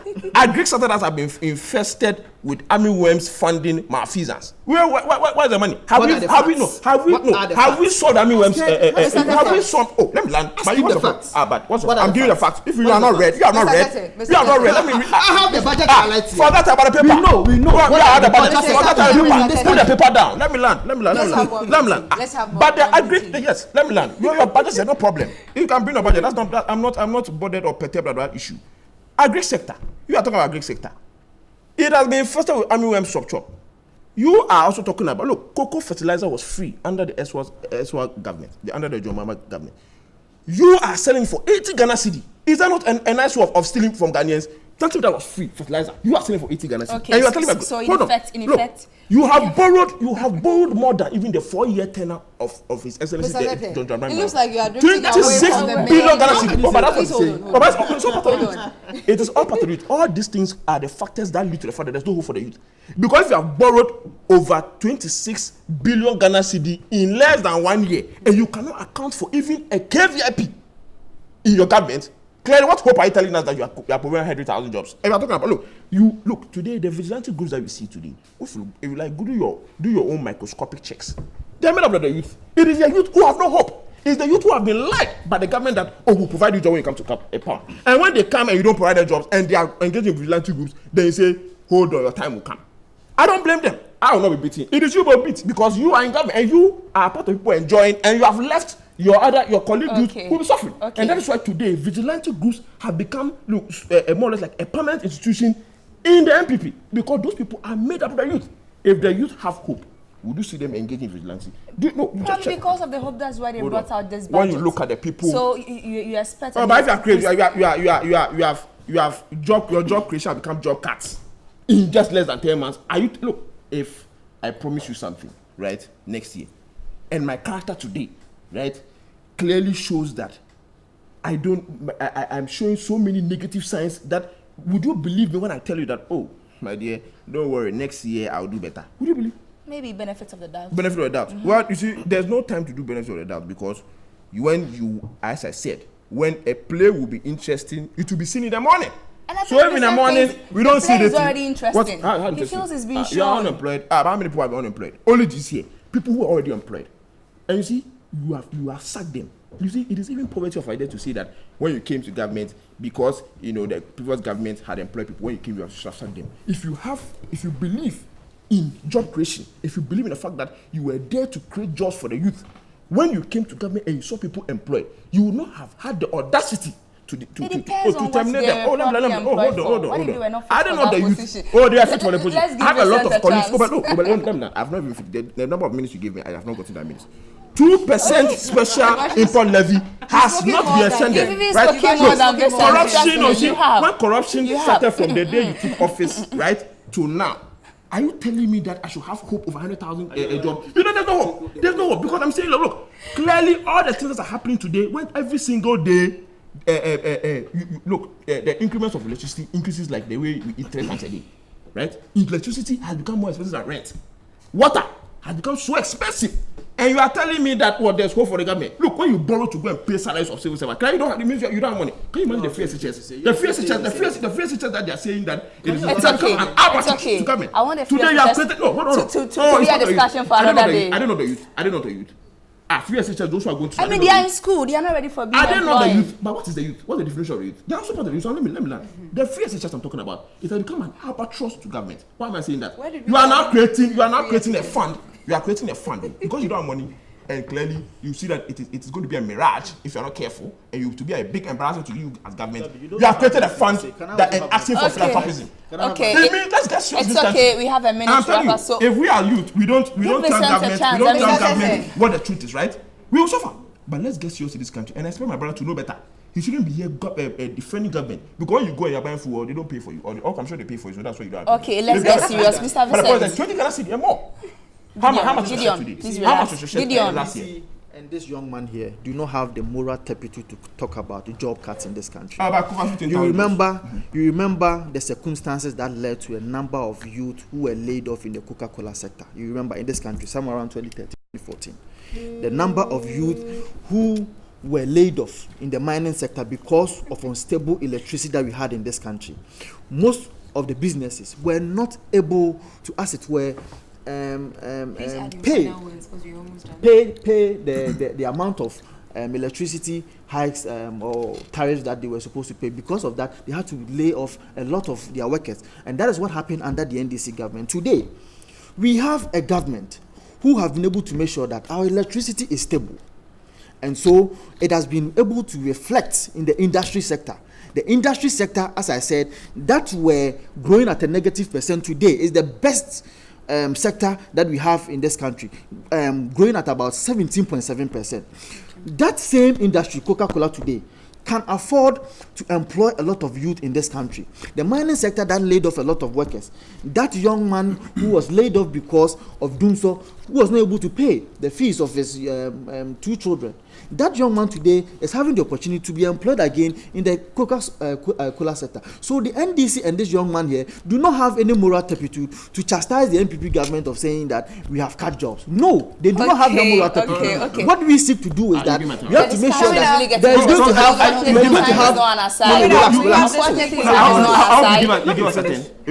What we are doing is that Thank we you have to very make much, sure that we stabilize the economic indicator of this country. Thank you so much. Thank you. Thank you. I was solved by a Probably you heard a discussion. Those was solved by The microphones are off, sorry. Maybe we'll revisit this topic again. I mean, this newspaper review segment on New Day. And my name is Sewa, Eastern Regional Representative of this year's Ghana's Most Beautiful. I urge all Ghanaians and Eastern Region people to keep voting for Sewa on the short code 1413 across all networks. And the names of the people we have here, once again, Mr. Vincent Eko Asafua, the Acting Deputy Communications Director of the NPP, and Mr. Gideon Tete, the NDC Communications Member. Thank you very much for your time. No, thank you very much. And I am Baba, the Central Regional Representative of Ghana's Most Beautiful 2017. Please keep texting Baba, B-A-A-B-A, to the short code 1413. Coming up, we have This Week in Court. Have a lovely morning. Hello and welcome to a wrap of what's been happening in the various courts across the country. Let's start with Friday, November 10, 2017. An Accra District Court has ordered the pathologist conducting the autopsy on the late Ibuako North MP, J.B. Dankwa, to appear before the court and explain the delay in releasing the full report. This was after an earlier order for the release of the report on October 10 was defied. On October 10, an Accra District Court presided over by Ari Tinsemo ordered the pathologist at the Kolebu Teaching Hospital, Dr. Lawrence Edusei, to make the full autopsy report ready by Friday, November 10.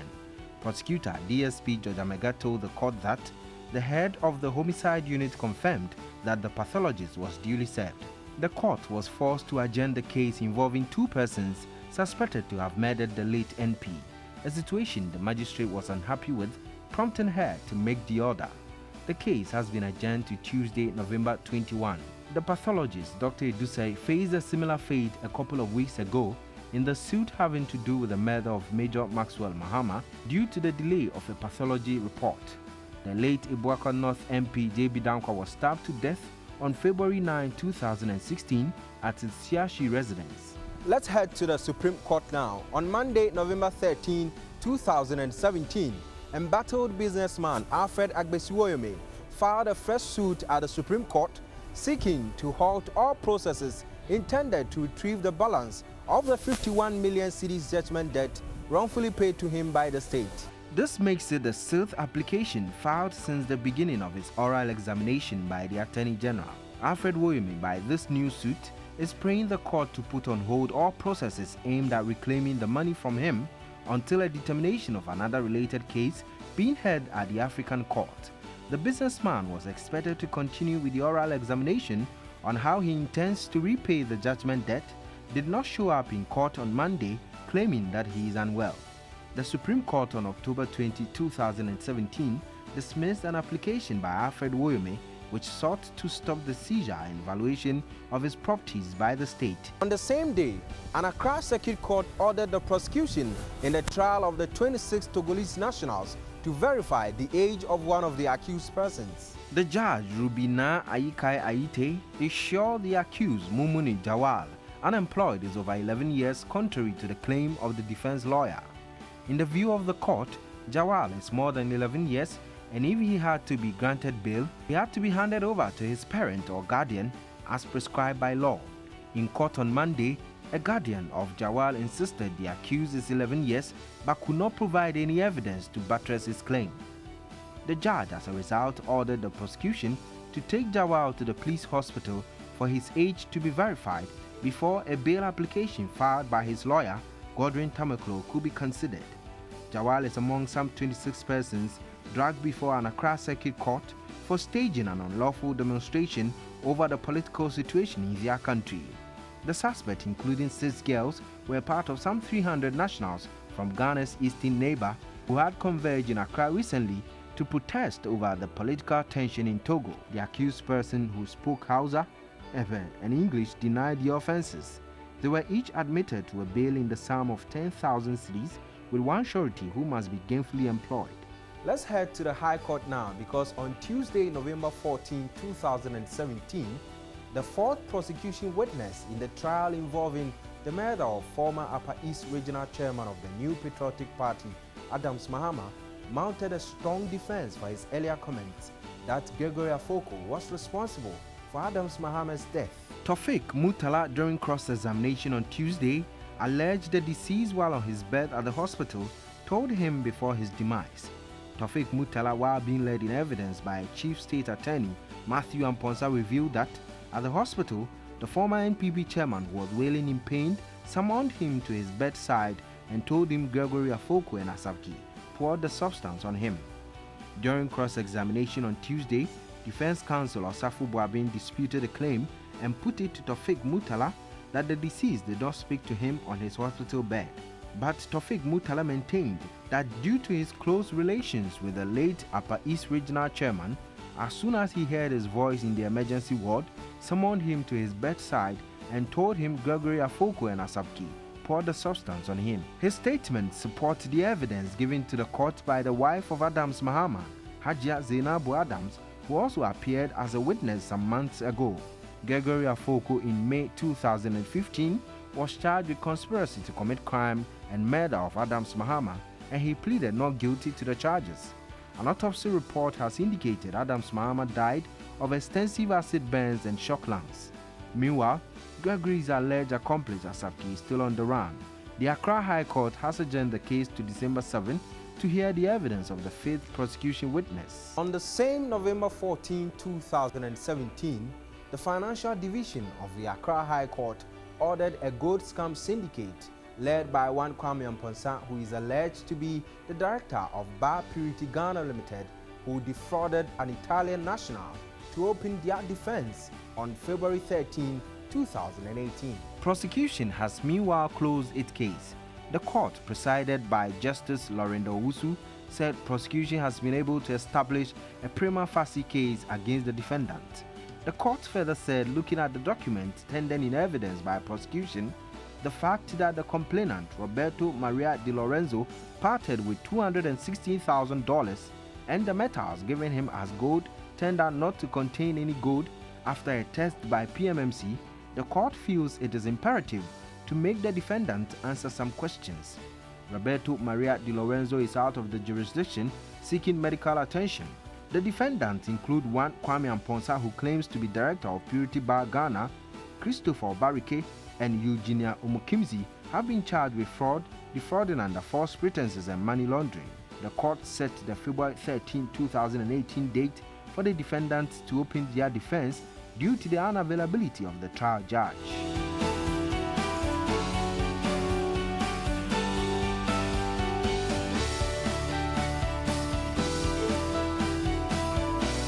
Counsel for the suspended General Secretary Nana Fredri Agyemang explained that efforts to reach Chairman Wontumi by the bailiff to be served with the summons read have proved futile. Nana Fredri Agyemang mentioned that once it is done, it can be concluded that Chairman Wontumi has been served with copies of the writ of summons and can no longer evade. Suspended General Secretary of the New Patriotic Party, Kwabena Japan, has hauled the Ashanti Regional Chairman of the New Patriotic Party, Bernard Nchubu-Esiako, and the multimedia group before the High Court over alleged defamatory comments. Lawyers for the embattled General Secretary are seeking from the court an order compelling the first defendant to immediately cause to be retracted the defamatory statement via the same medium used in making them, thus through the frequency modulation of the second defendant, and to tender an unqualified apology to the plaintiff via the same medium. The Judicial Service will commence this legal year's Alternative Dispute Resolution ADR week nationwide from Monday, November 20 to Friday, November 24, seeking to reduce the backlog of cases at some 87 courts by 20%. The ADR has been adopted by the Judicial Service as part of its adjudication process. This year's week is under the theme Quality Justice, the Role of ADR. The concept is basically aimed at ensuring that access to justice in Ghana is made easier, cheaper, non-adversarial, expeditious and flexible to all, particularly the vulnerable. 87 courts comprising 25 circuit courts and 62 district courts are participating by devoting the whole week for settlement of court cases with ADR across the country. That will be all for this week, but before we go, here are some cases to expect in the coming week. The 20-person standing trial over the murder of Major Maxwell Mahama Adenche-Obuasi in the Central Region will be in court. On Wednesday, November 22, the popular Galamsey suspect Aisha Wan and 4 others will be appearing before the High Court.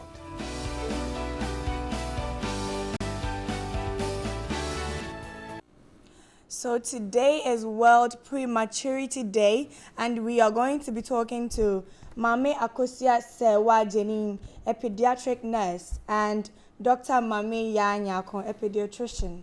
Welcome, Dr. and nurse. Good morning.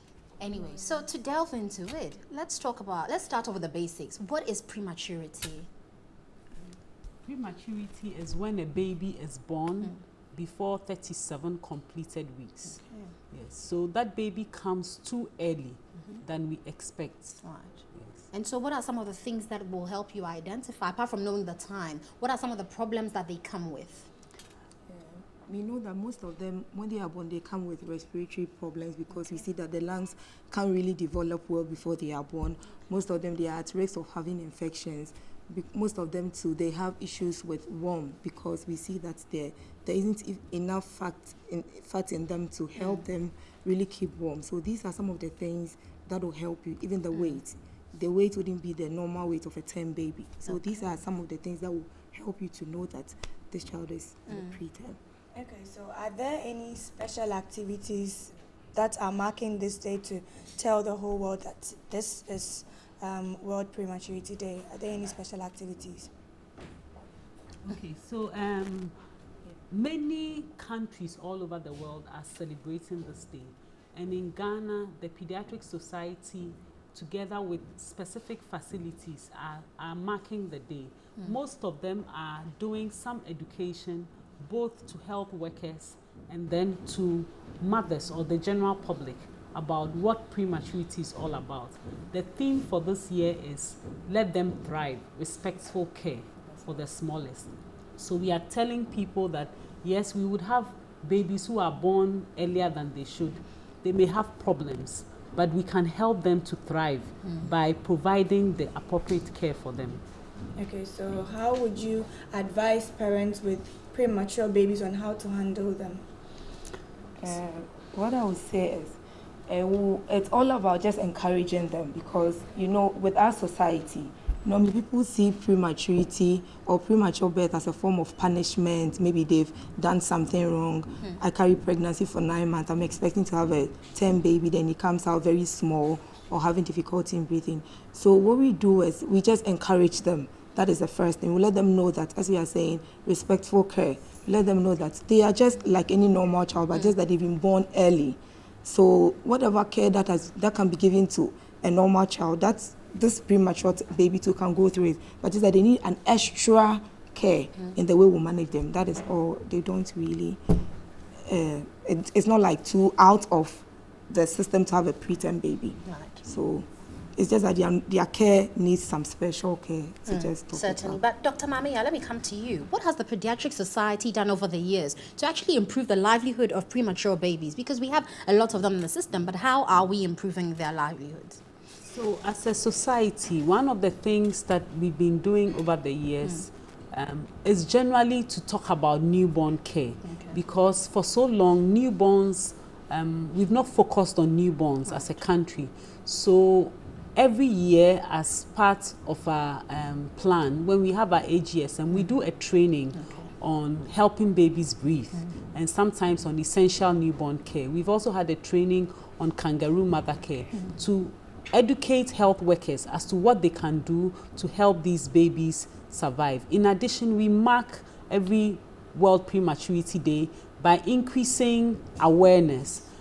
We tell people about what preterm babies can have, how they need to take care of them, how they need to keep them warm, how they need to feed them. And so these are some of the ways in which we are helping to improve the care of the premature baby. Okay, please, can you elaborate more on the kangaroo mother care that you're talking about? Okay. So kangaroo mother care is a form of caring for preterm babies or low birth weight babies. So babies who are born with a weight less than 2.5 kilograms have a risk of becoming too cold. Okay, because like Akosia said, they don't have a lot of fat under their skin, so they can easily become cold even in tropical Ghana. So it doesn't matter which country they are in, they just may not be able to regulate their temperature well. And kangaroo mother care was a form of care that was developed in Colombia. The idea was that a lot of babies, because of their small weights, needed to stay in an incubator for so long in the hospital whilst they gain weight and they are able to regulate their own temperature. And they found that in the hospital, whilst waiting, they rather pick up infections from other babies. So they started, the doctor who started doing this then found that if those babies went home earlier, they are at less risk of acquiring hospital infections. But how can he keep them warm outside the incubator? And they found that putting the baby skin-to-skin contact with the mother was actually very beneficial. And so the baby is placed in between the mother's naked breast, and then the baby is covered. And the mother's warmth actually gives warmth to the baby. And there's a lot of bonding, and the baby has easy access to the mother's breast and so can easily feed there. And the mother is actually looking at the baby, is able to see whether her baby is breathing well and can help take care of the baby better than the baby that is in the incubator. Very well. You talk about the women, but what can the men also do? They may be thinking, well, we don't have breasts, so do we also play a role in kangaroo? Oh yes, definitely. The men too, they are also part. It's not the women only who do the kangaroo mother care. The men too, it's all about putting the baby on the naked skin for the skin-to-skin contact.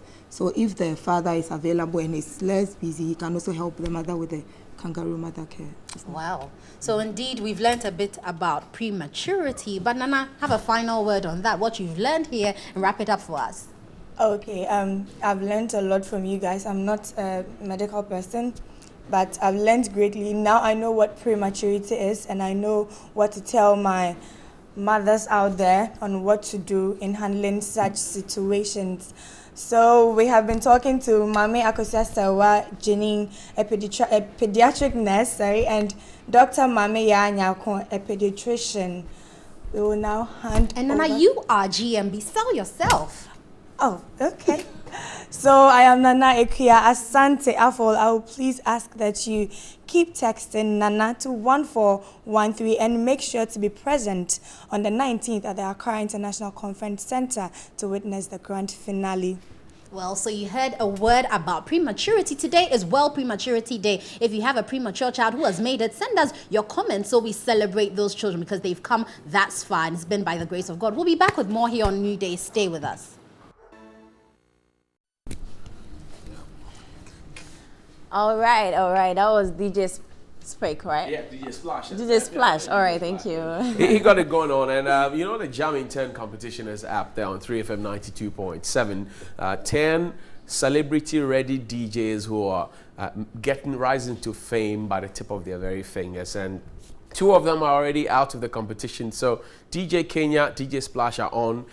The eviction will continue today, and you just need to stay because there's a lot happening at Media General. Sunday is the grand finale for Ghana's Most Beautiful. All our 4 finalists will be out there at the Accra International Conference Center. You need to celebrate them.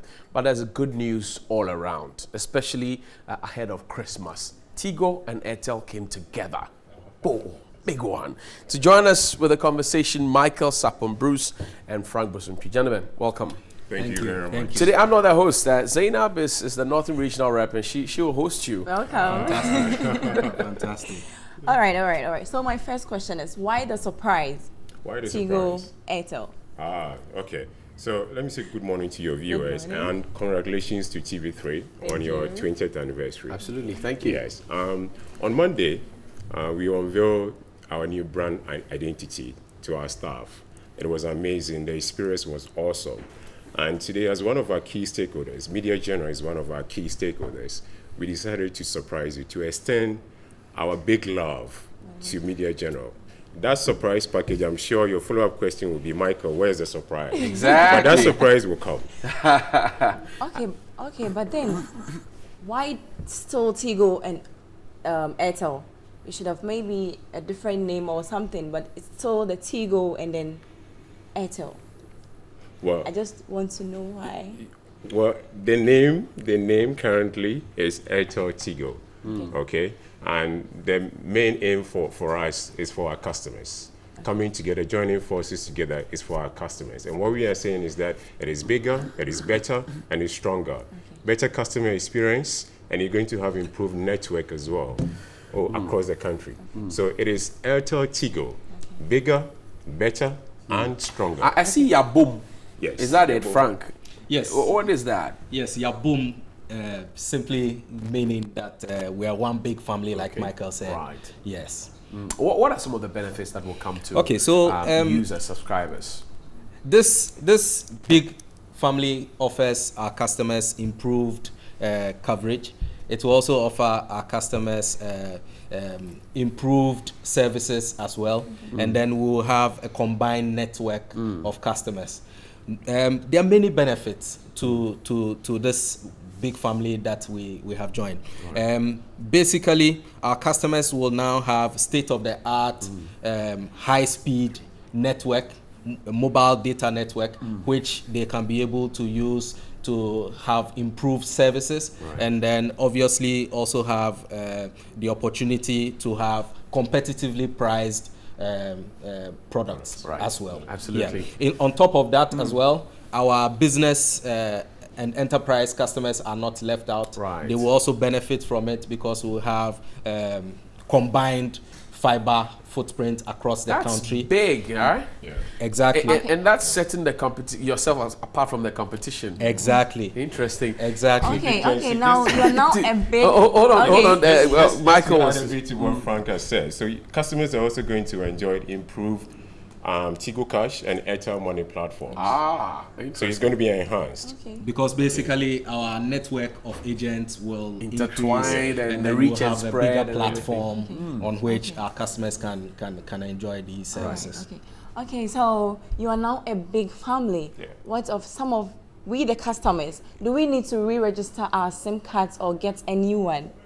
No, our customers don't need to register their SIM cards, or they don't also need to get new SIM cards. They will continue to enjoy the good services that they are enjoying now because we are one big family. Basically, they are going to enjoy good and better services and improved coverage as well. I see. Yeah. Interesting that, I mean, oftentimes when you have such mergers or people come together, there's a confusion as to what helplines to call. Somebody needs some answers. What numbers do we call? Both Airtel and Tigo customers. Currently, all you have to do is that if you need any enquiries, just call 100. 100. Just 100. 100. 100. Sorted. 100. I see. And our customer service agents will pick up the phone and speak to you. It's that easy? That easy. Ha, Zainab. Alternatively, if you're not an Airtel customer or a Tigo customer, you can call the Airtel number 026 00 00 100. Okay. And if you want 026 00 00 100. And if you want to call the Tigo number, you can call 0277 55 100. Okay, so where should customers buy some of their recharge or a SIM card? Great.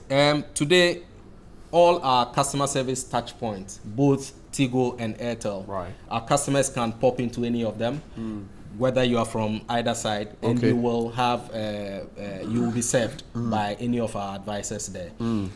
Alternatively, they can also visit any of the agent points, and they can be able to have access to their various services. So what you're saying is that if I have a Tigo card, I can scratch and then I just load it. It's applicable. If I have an Airtel card, I just scratch and I load it. Correct. Is that it? You can do that. What we are saying is that continue using your network, Exactly. your SIM card. Okay. Okay, continue using that. So if you have Airtel SIM, you buy a scratch card and you load, continue doing that. Nothing has changed. It is better, bigger, better, stronger. Okay, now I'm curious. I'm itchy for the big package, the surprise that you said you have for us. I like. Oh, I want to. Zainab, don't you want to see the surprise? Yes, I really want to see But I mean, your closing thoughts. I'm curious though about the surprise. But your closing thoughts, gentlemen. This is one big family. This is Yaboom. This is all of it. I see some ladies coming on already. Oh, this is it. You got it.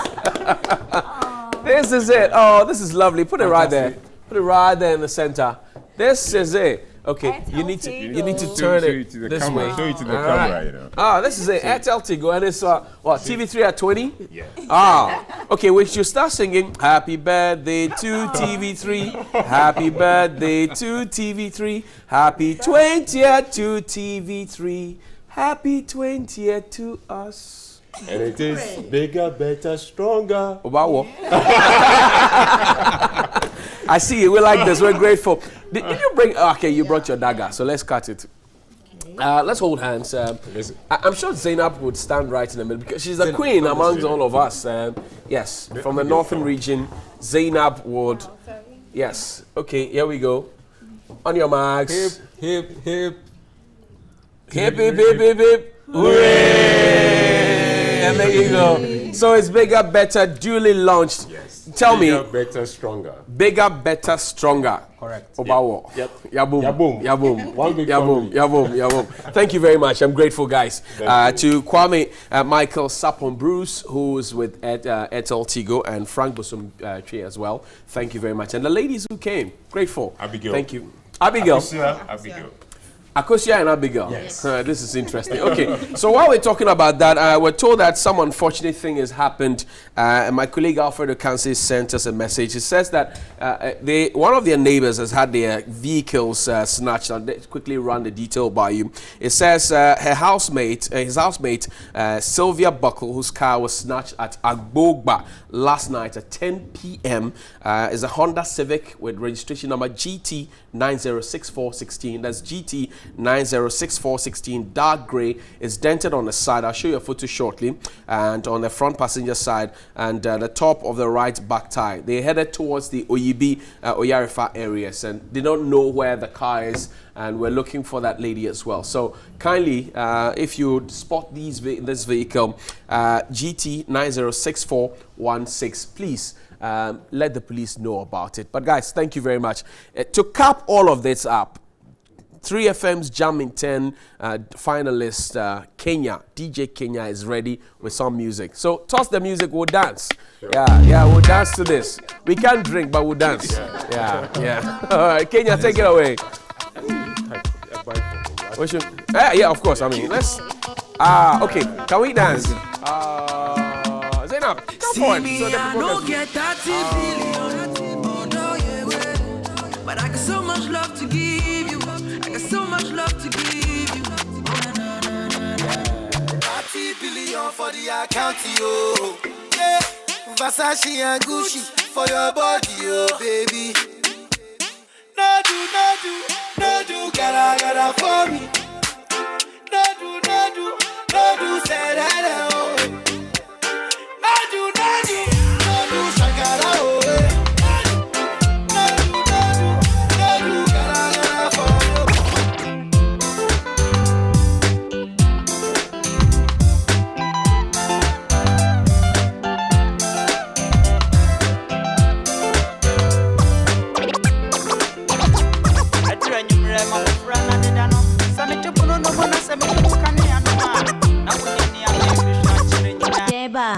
Deba, boy be peso GG me. If I baby I no tata me. Why am I feed me who tree me? Deba, onyum way dear freaking me. It is said one be me. Enemy the best farmers. If you break my heart, I go there to your father. Bunny Bunny, Danny beat. The 90s backyard trend. See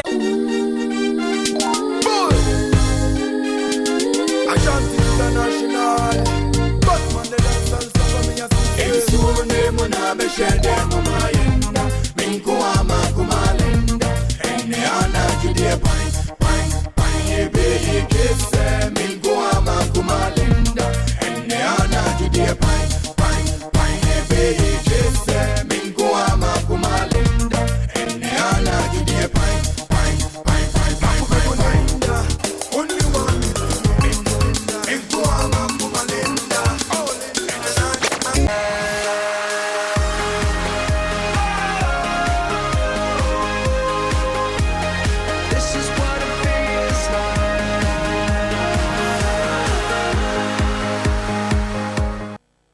What a Friday morning. I don't know, you can only see me on your screens, but when we open wide the camera, you'll be shocked, amazed, and surprised at what you see. There's one thing I'm going to ask you to do. You got to take a last look at a commoner. In just some few days, one of them gets to become a queen. This is NewDay, and see who are here. Good morning, ladies. Good morning.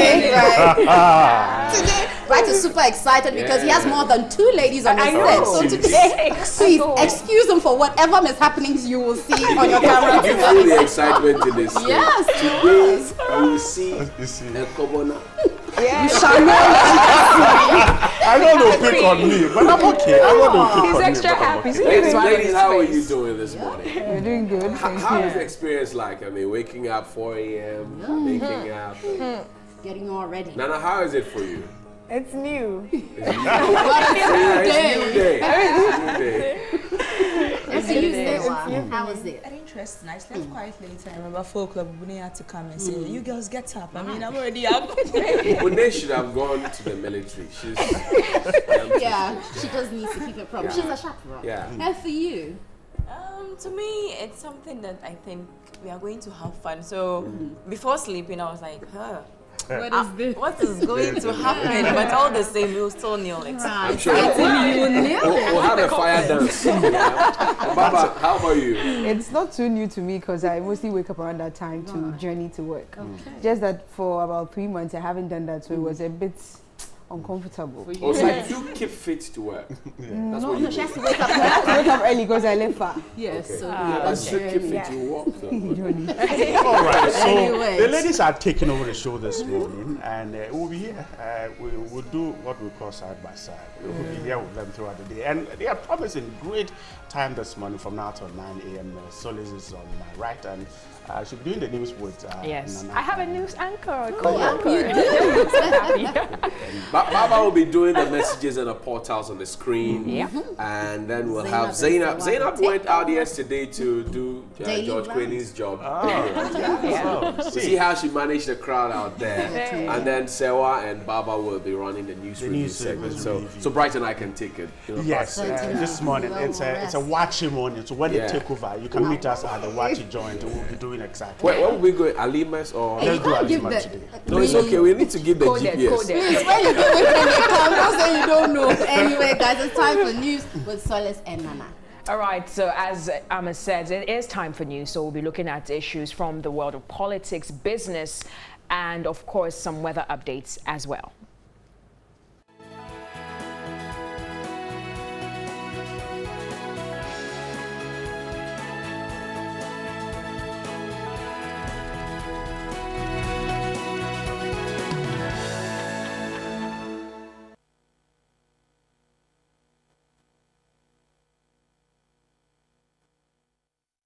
Many thanks for staying with us. I am Solis Rose Korte. This is Morning News, and this is Nana Ekia Asante for representing the Western region. All right, so she is my co-news anchor for today. So let's go into our first story. And the Commission of Inquiry on the creation of new regions will from Tuesday, November 21, begin a public sitting. Representatives from the 4 regions seeking to be reorganized are to come and defend their petitions and explain why they should be accepted. Meanwhile, the Commission has started reviewing petitions from the Western, Volta, Bono-Ahafo and Northern regions.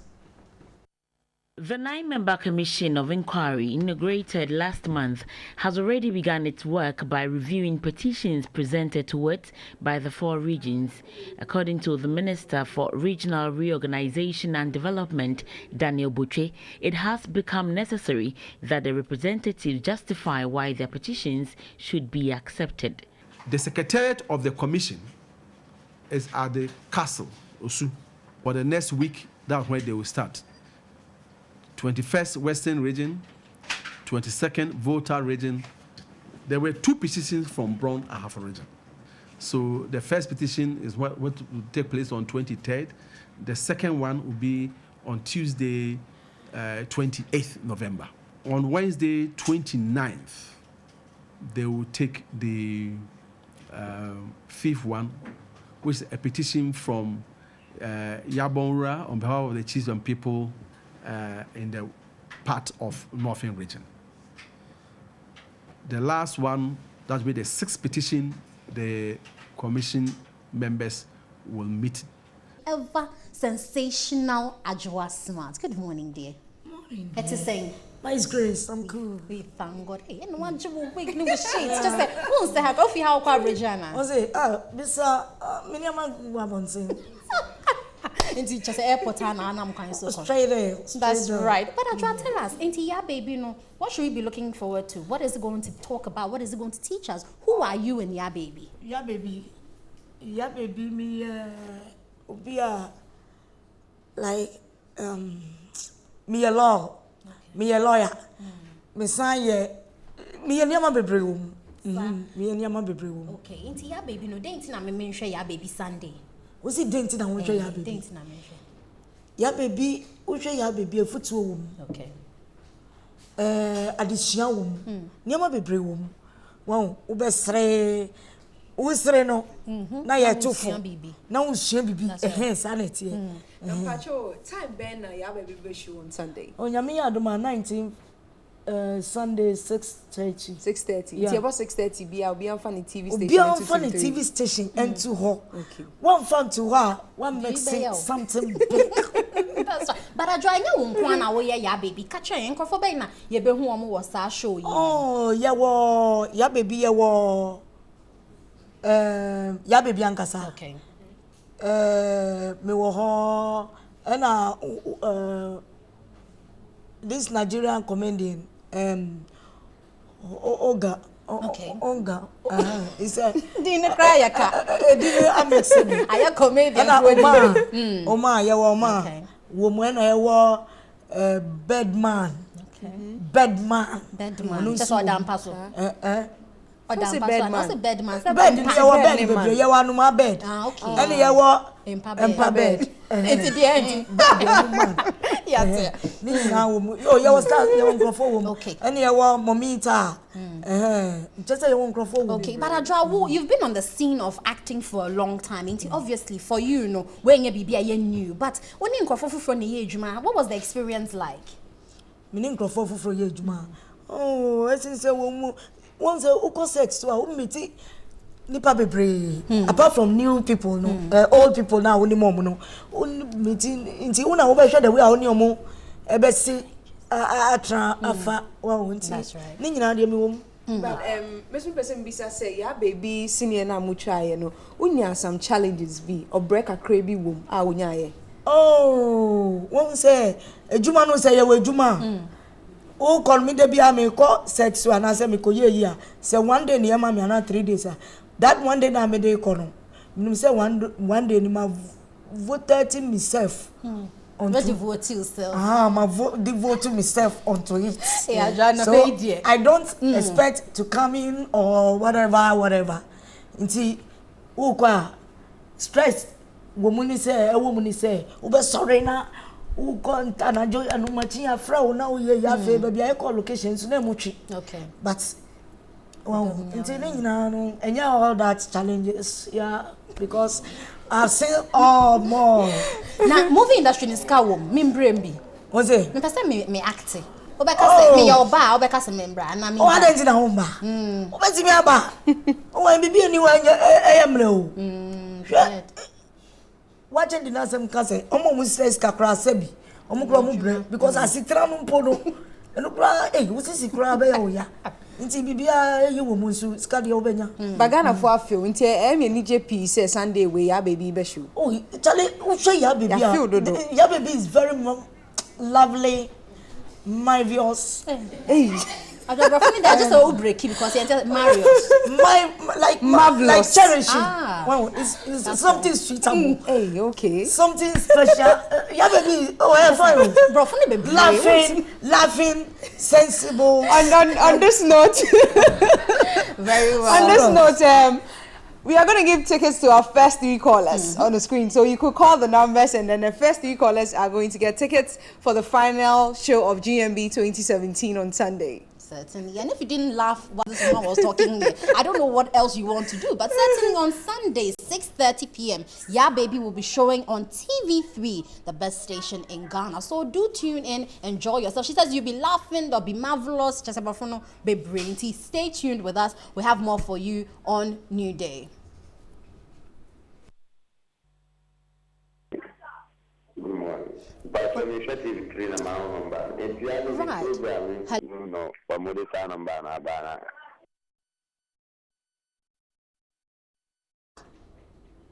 Hello? Okay, I think we lost that caller. We'll get back to them. But TV3 Edi 20. Catch and BBA. Oh, I wish TV3 very happy birthday, TV3. Thank you. Congratulations and long life, TV3 workers, TV3 union, TV3 everybody, highest opportunities. All of people. So you heard it from Ajwa here on New Day, and indeed we've had a good time here with us. So please stay with us. We have more for you. We'll be back. All right. So it's been a long journey. I sat back enjoying the show, and I'm sure you did. Right, we need to give the tickets out. Yeah, sure. Sure. We need to, and I'm sure you're looking up to how to get to the venue on Sunday. This is the opportunity for you to grab a ticket and watch one of the beautiful ones you see here. I'm excluded. You certainly wouldn't want to be in their shoes on Sunday. Grab that crown, the car, the trip, the bragging rights, all of it. And I can't wait to be closer to that person. Sunday is the day. You got to get a ticket. The phone lines are on there, and I'm sure you started dialing the digits. Sure, when you start getting them in, we will pick them up and give you one ticket. Wow. Daniel Chris Adams is on the phone line. Who wants to speak with Daniel? Daniel. Okay. Okay. So speak to him. Hello, Daniel. Yeah, hello. How you doing? This is Zainab. Yeah, I'm doing good. Okay, ask Daniel a question so he can get... Daniel. Yeah, hello. Where are you at the moment? I'm doing great. Where are you at the moment? I'm from Saturday. Okay, so... Oh, okay. I see, interesting. Nice. So Daniel, if we give you a ticket, how would you get the ticket? I'll come to Accra very soon. Okay, we're giving you a ticket now. Come to TV3 before 4 p.m. Or maybe 6 p.m. tonight, okay? And pick it up. Look for Cyril, okay? And Daniel, before you go, are you going to come to the show alone? Yeah, I'm coming alone. Okay, I was suggesting that don't come alone. So we're giving you one, but then you got to go and buy another, so that you come with her. Right. Nobody takes sand to the beach. That didn't hear me. All right, okay. No, maybe he's coming alone in anticipation of getting one of these beautiful ladies to go home. While we wait for our next caller, let's say happy birthday to you, Lady Pastor Ivy Dare of the Lighthouse Chapel International Collegon. This is from Philip Alute here at TV3 3FM and your mom as well. And next week, just to run by, tonight actually, 5 p.m. on 3FM 92.7, the Jam in 10 contest will feature DJ Money and DJ Faculty. They will be locking horns and playing together. Who goes home? Who stays on to get into the semis? So the ladies are here. It's your show on Sunday. I think you can pick from them one by one how and what you expect. Yeah. On Sunday. Yeah, straight out of Ghana.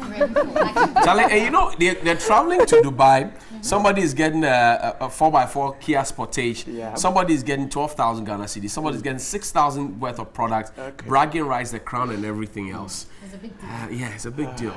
Are you prepared? If it happens, why not? It could be any of us.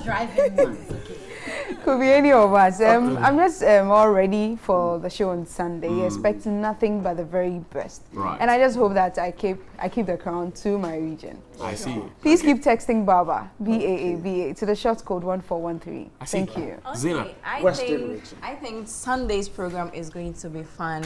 It's going to be educative. And this year's Ghana's Most Beautiful is straight out of Ghana.